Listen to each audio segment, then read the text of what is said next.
Welcome to this explainer.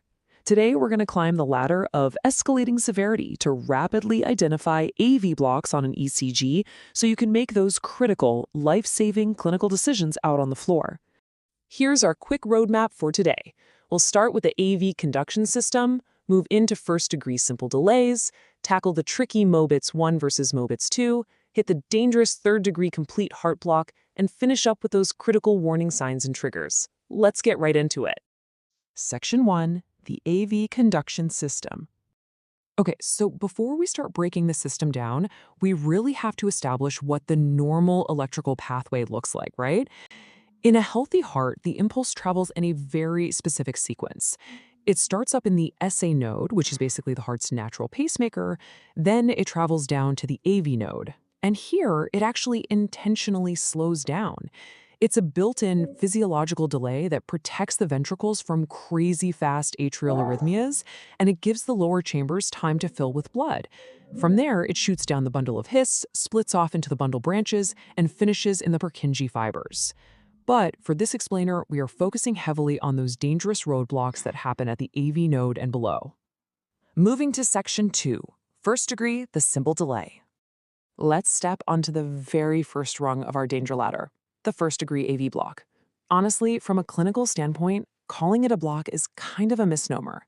It's really more of a simple delay rather than a truly blocked signal.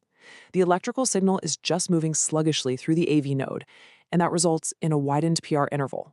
Remember, the PR interval is just the travel time from the atria to the ventricles. Normally, it should be super quick, under 0.20 seconds. But here, it's prolonged. It's taking up more than 5 small squares on your ECG paper. The big takeaway, though, is that it's consistent. Every single P wave eventually gets its QRS complex. The patient, they're almost always totally asymptomatic and hemodynamically stable. Because while that interval is stretched out, it is reliably, stubbornly constant. Usually, you don't even need to intervene here. You just keep monitoring them. All right, Section 3, Mobitz I versus Mobitz II. Now we escalate into the really tricky middle ground of second-degree blocks. This is where things get incredibly serious, because ventricular beats are actually dropping.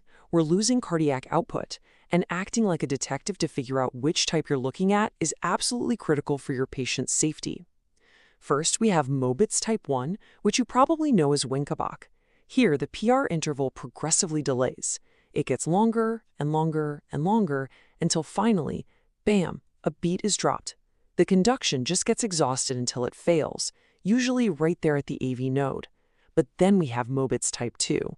This one stays exactly the same. The PR interval is perfectly constant beat after beat, and then it just drops a QRS complex completely out of nowhere with zero warning. Spotting that sudden dropped beat alongside a totally constant PR interval is the absolute key to catching this much more dangerous type 2 block. So you might be wondering, why do we care so much about instantly spotting the difference between these two strips? If they're both dropping beats, why is one a simple watch and wait situation while the other is a massive clinical red flag? Well, it literally all comes down to the anatomical location of the block.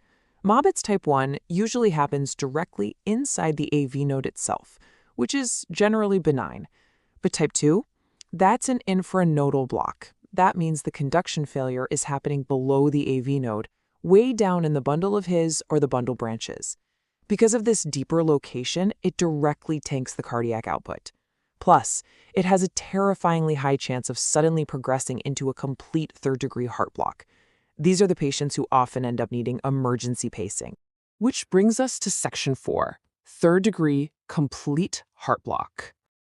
We have hit the absolute climax of our ladder, the terrifying complete heart block, or third-degree AV block. This is the worst-case scenario, guys. Imagine it. What if absolutely none of the electrical impulses generated from the SA node at the top of the heart actually make it to the ventricles at the bottom? The communication line is completely severed. The atria and ventricles have just stopped talking to each other entirely. What you're going to see on that monitor is complete AV dissociation. The P waves and the QRS complexes are just firing on their own completely independent rhythms. The atria are ticking away at their normal rate, but the ventricles are flying blind, relying on this super slow, desperate escape pacemaker rhythm. We're talking 40 beats per minute or even less. There is zero coordination happening. To put this into a real-world emergency perspective, imagine walking into a room and assessing this patient. You've got a 70-year-old female. She's cyanotic, incredibly sweaty, and she has an altered mental status where she's only responding to painful stimuli. You check her vitals, her blood pressure is a shocking 44/34, and her heart rate is just 34 beats per minute. That severe lack of perfusion, that complete bottoming out of cardiac output, that is exactly what a complete heart block looks like in real life. It is a true clinical emergency. Finally, Section 5, Warning Signs and Triggers. So how do we actually manage and treat these patients at the bedside to prevent that kind of complete cardiovascular collapse? Well, if your patient is slipping into these dangerous second or third degree blocks, the very first thing you need to do is put on your detective hat and look at their med list. Are they toxic on AV-slowing medications? The primary culprits you absolutely must look out for and discontinue immediately are beta blockers, calcium channel blockers, and digoxin. These drugs are literally designed to purposely slow conduction through the AV node. So in a patient whose conduction system is already failing, leaving these meds going can literally be lethal. Alongside pausing those medications, you have to be hyper-vigilant for the critical warning signs of low cardiac output. We are talking severely low blood pressure, a weak and thready pulse, sudden mental status changes, pale, cold, or clammy skin, or syncopal episodes, like if they just pass out. If you see any of these signs of hypoperfusion, you have to activate the emergency response system immediately. Your patient is likely going to urgently need atropine administration or temporary pacing just to maintain their cardiac output and keep them alive. As we wrap up this explainer, I want to leave you with a challenge. Will you ever look at a simple dropped beat the same way again, without instantly investigating why it dropped? Don't be the person who just charts a skipped beat and walks away. Be the clinician who spots those subtle danger signs early and protect your patient from that ultimate complete block.